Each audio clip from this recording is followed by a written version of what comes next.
امریکہ نے کون سے اس میں تیر مارا ہے؟ کون سا فتح کر لیا ایران کو؟ کیا کیا ہے 18 دنوں میں امریکہ نے؟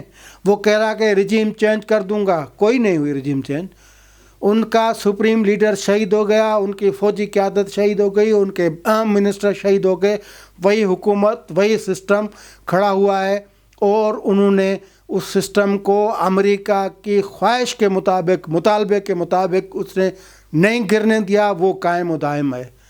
سرنڈر کرے گا ایران؟ نہیں کیا سرنڈر، بالکل نہیں کیا۔ امریکہ کے مطالبے پہ ایران نے سرنڈر نہیں کیا۔ کون سی فتح ہوئی ہے؟ کوئی نہیں ہوئی۔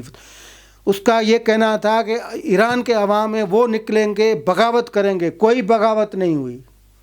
ایک اس جنگ کے بعد ایک جھنڈے کے تلے تمام جو لوگ ہیں، پوری عوام میں جو نہیں بھی چاہتی تھی خامنائی جو رجیم کو، اس حکومت کو، وہ بھی امریکہ کے خلاف جو ہے وہ آ کے کھڑی ہو گئی ہے۔